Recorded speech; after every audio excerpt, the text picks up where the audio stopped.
I welcome here Dr. Bertrand Piccard.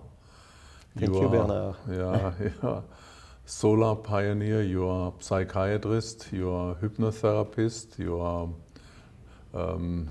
balloon pioneers, the first one flying with a balloon around the world, the first one flying around the world with a solar airplane. What is giving you the motivation to doing such things? I think life is interesting if you explore it. And explorers are people who are unsatisfied with what they have. I'm not satisfied with what society gives today. I'm not satisfied with the energy policy of the world, with the pollution. I'm not satisfied with the restricted mindset that we have today. So I want to show how important it is to have pioneering spirit, how fascinating it is to go beyond the obvious. And I want to show that everybody can achieve the impossible by changing the paradigms that make us believe that something is not achievable. People who are inside the system, they have too many habits, too many paradigms. They don't want to move, they don't want to change, so they resist to everything that can make them change. And if suddenly something comes from the outside, then the world is going to change. For aviation, it's exactly the same. When I brought the vision of solar impulse to the world of airplane constructors, they just laughed at me. And internally, I was told that they said they will never be able to make that plane. And when the plane was built, they said they will crash. And when we did not crash, they all went back to the management and said, we need to work on electric airplanes. And now all the airplane manufacturers are having electric airplane programs. And I promise you that in less than 8 years and 9 months, we will have airplanes with 50 passengers, full electric. And I'm so precise because since 1 year and 3 months, I'm saying in 10 years. So the countdown has started. Nobody really could imagine this, but you are right. The people it has who to have come walls, from outside the system. Yeah, the people who have walls in front of their eyes cannot imagine. But if you are a pioneer, if you're an explorer, you know that life is changing fast. You know that you have to embrace the change. You know, the Solar Impulse project was initiated by a psychiatrist. Yeah. And maybe this is why I did not know that it was impossible. Only the specialist knew it was impossible. If you are not the specialist, you just try. And you change the paradigms and you make it happen. Yeah. And this is what we have to understand also today for the protection of the environment. We should not fight against mobility, comfort, economy, industry as it was before. Because when you fight, you have no chance. What you need to do is to make an alliance with the industry, with the economy, with the financial world. You have to speak about profitable ways to protect the environment, profitable technological solutions that will make a new market for the industry and at the same time will reduce energy consumption, reduce the depletion of natural resources and produce less CO2. And this is what I'm working on now. So we are always into this philosophy of hypnosis. You don't fight against the symptom. You use the symptom to obtain a positive change and to give the wish to people to change because they find the confidence to change.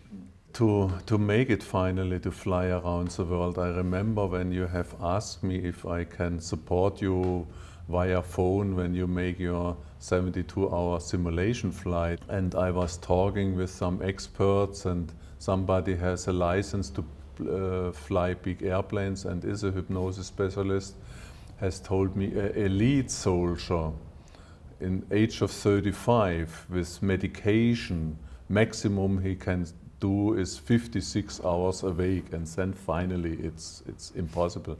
But your minimum was 72 hours, and your partner Andre Boschberg had to do more than 100 hours. How you did this? Which mental techniques you used? We could have a little bit of sleep. In the second part of the night, when we were low altitude and with no oxygen mask, we could have little naps of 20 minutes each, and waking up each time with an alarm clock to watch if everything was okay in the plane, control the flight plan, and then hopefully go back to sleep. So it was very little sleep, because when you wake up with the alarm, well, it's difficult to go back into deep sleep. But this is why I use so much hypnosis. It's because with hypnosis, you don't really need to sleep. You regenerate your body by having all this flow of energy inside of your body, and you just stay energized. André used yoga techniques. I used the hypnosis. And it was really successful, not only to relax and regenerate during the moments where I was allowed to sleep, but also when I was not allowed to sleep. During the day, with turbulence, high altitude, oxygen mask, you know, sometimes I just had to keep my hands on the controls without having the possibility to eat, to pee, to change clothing because it was too turbulent. In these moments, you use hypnosis to stay awake. And this is also the exercise that we practiced together in the flight simulator. And it was so helpful, because normally when you are tired, what do? You start to, you know, you're instinctively, you breathe less, you move less, you fold back on yourself. Mm-hmm. It's completely wrong. When we are tired, we have to open, we have to breathe more, we have to enjoy our body, not to try to escape from our body because the body is tired. We have to enjoy, to feel our body alive and put all the energy of the breathing to the end of the fingertips and the toes. And by having this energy circulating, I was not tired. I was less tired in solar impulse after 2 or 3 days of flight than when I'm driving my car on the highway in the afternoon after a good lunch. So this shows how much resources and skills human beings have when they have access to it.